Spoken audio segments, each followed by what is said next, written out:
સ્વાધ્યાય 6 સુરેખ અસમતા એમાં જે કે સ્વાધ્યાય 6.1 માટે અસમતાના ઉકેલ માટેના નિયમો. છોકરાઓ આજે સ્વાધ્યાય છે ચેપ્ટર આપણે લઈ એ તમારે આપણે જો કે 11મા માં ઉપયોગી છે, 12મા પણ આનો ઉપયોગ આવશે. ખાસ અસમતા વિશે જાણકારી હોવી જરૂરી છે. આગળ તમે અભ્યાસ કરશો, ધારો કે કોલેજમાં જશો, બીએસસી કે એન્જિનિયરિંગ ગમે કરશો, અસમતા આવશે તમારે. એટલે આ પાયાનું જ્ઞાન તમારી પાસે હોવું જરૂરી છે. તમારે અગાઉ પણ આવી ગયું અસમતા, ઇક્વાલિટી, બરોબર છે કે આપણે જો કે અસમતા કોને તો ગ્રેટર ધેન ને લેસ ધેન વાળા જે આપણે જોઈએ કે સમીકરણો છે એમાં અસમતાનો ઉપયોગ થાય છે. હવે અસમતાના ઉકેલ, બરોબર છે, માટેના નિયમ. એટલે અસમતાની બંને બાજુએ સમાન સંખ્યા, અસમતાની બંને બાજુએ સમાન સંખ્યા ઉમેરતા કે બાદ કરતા, એટલે પ્લસ કરો કે માઇનસ કરો. જો અસમતાની બંને બાજુએ, એક બાજુએ નહીં બંને બાજુએ ઉમેરતા કે બાદ કરવામાં આવે તો અસમતાની નિશાની બદલતી નથી. અસમતાની નિશાની બદલતી નથી. આપણે જોઈએ કે ફોર એક્ઝામ્પલ તરીકે લઈએ કે આપણે એમ કહીએ કે અસમતા 5 લેસ ધેન 10, બરોબર છે. 5 છે એ 10 કરતા નાના છે અથવા 5 કરતા 10 મોટા છે એમ કહી શકો. હવે આ અસમતા છે, લેસ ધેન ઇક્વાલિટી છે. હવે જોઈએ કે આ જે અસમતામાં બંને બાજુએ કોઈ એક સરખી સંખ્યા ઉમેરો.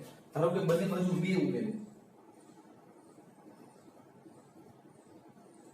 બંને બાજુ અમે 2 ઉમેર્યા તો અહીંયા કેટલા થશે 7 અને અહીંયા કેટલા થશે 12. તો અહીંયા જો તમે અસમતા છે એ સાચી જ પડે. શા માટે?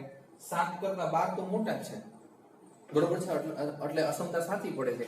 એટલે આપણે એમ કહી શકીએ બંને સંખ્યા જો અસમતાની બંને બાજુ ઉમેરવામાં આવે તો અસમતાની નિશાની બદલે નહીં, એને એ જ રહે.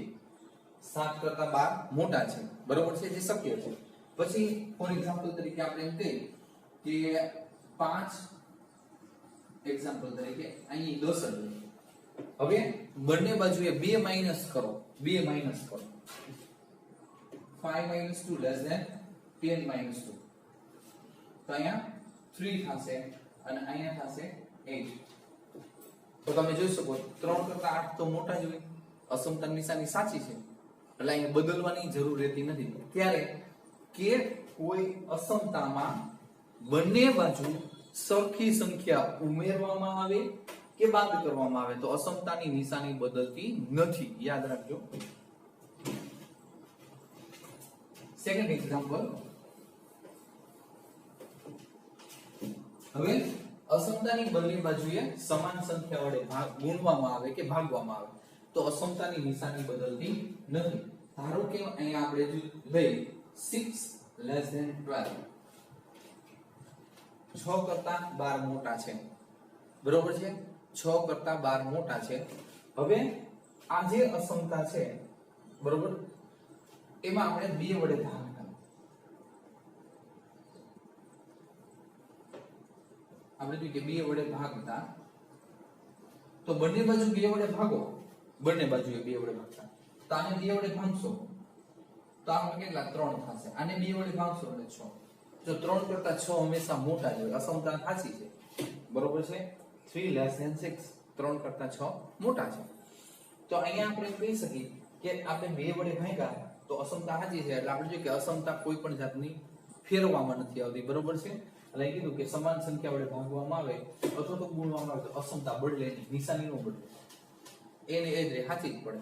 પછી અહીંયા ભાઈ એ જ રીતે ફોર એક્ઝામ્પલ તરીકે 2 લેસ ધેન 5, 2 કરતા 5 મોટા છે. હવે તો આવી પોઝિશનમાં બંને બાજુ સરખી સંખ્યા વડે ગુણવામાં આવે એટલે 2 વડે ગુણતા, 2 વડે ગુણતા તો આપણે શું કહી શકીએ? 2 વડે ગુણ્યો, બંને બાજુ 2 વડે તો અહીં 4, અહીં 2 એટલે 10. તો અસમતા સાચી છે. 4 કરતા 10 તો મોટા જ હોય. જેની બાજુ પગ આવે એ મોટા હોય, જેની બાજુ પગ આવે એ મોટા. અસમતાના પગ જેની બાજુ આવે એ મોટા હોય, બરોબર. તો આ અસમતા સાચી છે. એટલે કોઈ પણ સંખ્યામાં કોઈ પણ અસમતાને, બરોબર છે, બંને બાજુ સરખી સંખ્યા વડે ભાગવામાં આવે અથવા તો ગુણવામાં આવે તો અસમતાની નિશાનીમાં કોઈ પણ જાતનો ફેરફાર થતો નથી. એટલે આ બે નિયમ ખાસ યાદ રાખવાના. ત્રીજો અલગ જ છે, એમાં ભૂલ પડે છે એટલે સમજજો સરખાઈ.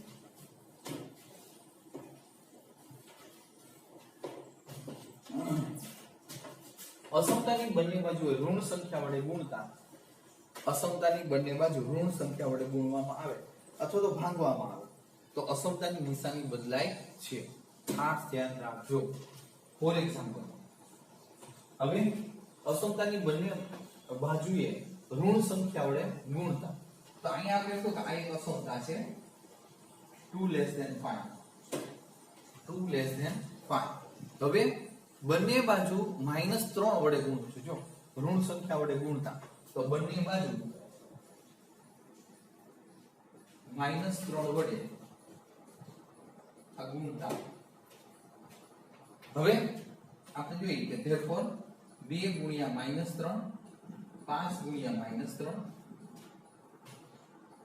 તો અહીંયા કેટલું થશે -6 અને -15.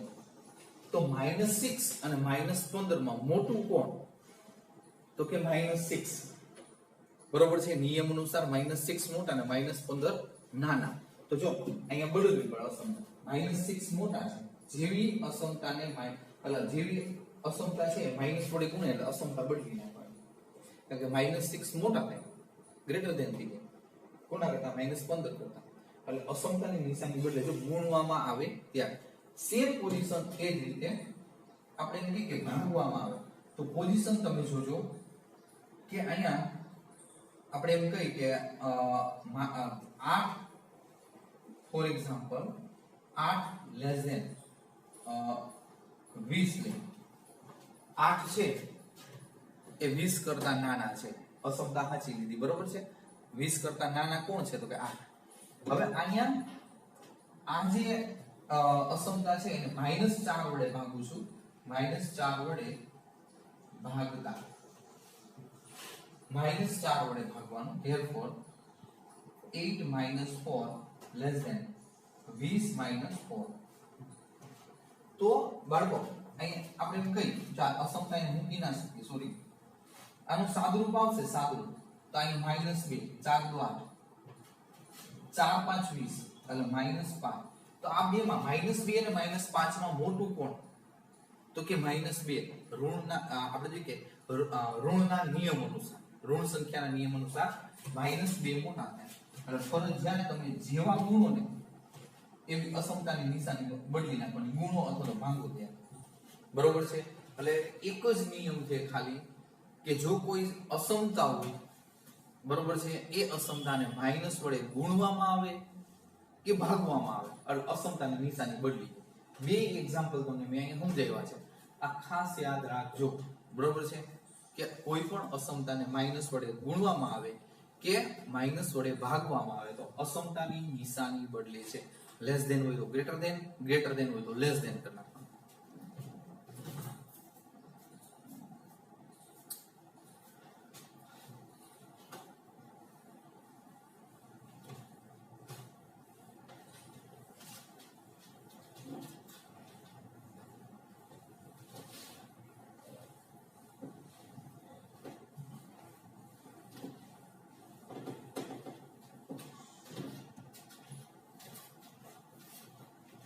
અમુક બીજા પણ સૂચનો છે અમે તમને લખાઈ દીધા છે છતાં પણ આપણે જોયું કે જાણકારી માટે છે કે તમને કોઈ અસમતા આ રીતે આપી હોય a less than x less than b તો આને તમે રજૂઆત આમ પણ કરી શકો કે a અલ્પવિરામ b એટલે ટૂંકમાં x belongs to a અલ્પવિરામ b. જો અહીંયા લેસ ધેન ખાલી લેસ ધેન છે ઇક્વલ હોય તો ક્લોઝ બ્રેકેટ આવે. તમને ખબર છે મેં સમજાવ્યું હતું. બરોબર છે. તો x belongs to open bracket ab. પછી નંબર 2 હવે a less than x less or equal b implies તો અહીંયા કહી શકીએ x belongs to જ્યાં લેસ or equal હોય ત્યાં ક્લોઝ બ્રેકેટ આવે. અહીંયા નથી એટલે open bracket a close bracket b. Number 3 a less or equal x less than b implies x belongs to જો equal છે તો ક્લોઝ બ્રેકેટ ab. નંબર 4 હવે બંને બાજુ ઇક્વલ એટલે a less or equal x less or equal b implies x belongs to close bracket ab fine. હવે આ રીતે તમને આપ્યું minus infinity less than x less than b x less than a લખવાનું તો એ આવશે minus infinity less than x less than a implies તમે આ ઇન્ફિનિટી હોય ને છોકરો ને હંમેશા ઓપન બ્રેકેટ જ આવે એટલે માઈનસ ઇન્ફિનિટી અલ્પવિરામ a આપણે જોઈએ કે ઇક્વલ નથી એટલે ઓપન બ્રેકેટ નંબર 6 હવે આ પોઝિશનમાં infinity less than x less or equal a તો અહીંયા ઇન્ફિનિટી વગર તો હંમેશા ઓપન બ્રેકેટ જ આવે લેસ ઓર ઇક્વલ એટલે a ક્લોઝ બ્રેકેટ બરોબર. નંબર 7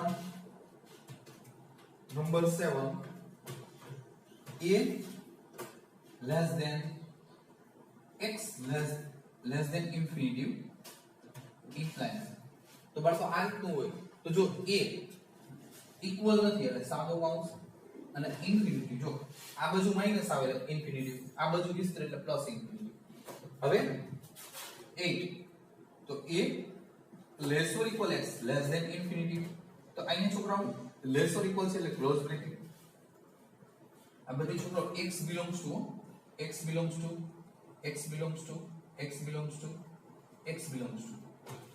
અહીંયા ક્લોઝ બ્રેકેટ x અલ્પવિરામ ઇન્ફિનિટી બરોબર. હવે આ અગત્યના ખાસ number 9 mod x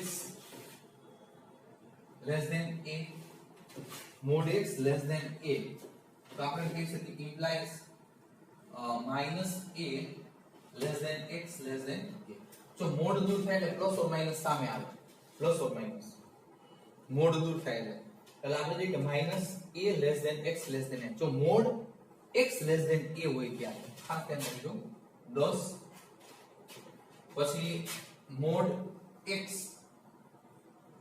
less or equal હોય a તો તમે એમ કહી શકો કે minus a less or equal x less or equal equal હોય ત્યારે બે જગ્યાએ ઇક્વલ ન હોય ત્યારે ખાલી લેસ ધેન બે જગ્યાએ 11 પછી આપણે જોઈએ કે mod x greater than a હોય આ છોકરો ખાસ યાદ રાખજો mod x greater than a હોય ત્યારે તો અહીંયા આપણે જોઈએ કે મોડ દૂર થાય એટલે સામે પ્લસ ઓર માઈનસ આવે તો આપણે અહીં જો ગ્રેટર ધેન હોય ત્યારે x ગ્રેટર ધેન a અથવા x less than minus a જો માઈનસ હોય ત્યારે અસમતા બદલી નાખવાની ઓન્લી ફોર ગ્રેટર ધેન માં જ કરવાનું છે લેસ ધેન માં નહીં લેસ ધેન માં રીતે પછી પોઝિશન એ જ રીતે 12 mod x greater or equal है implies तो काई नहीं जो x greater or equal है अथवा x less or equal minus है जो greater than હોય ને ત્યારે આ પોઝિશન સંભાળવાની છે greater than માં રેડી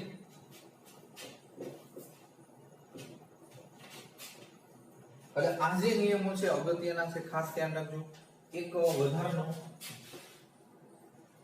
તે આપણે કહી શકીએ કે mod x minus a less than delta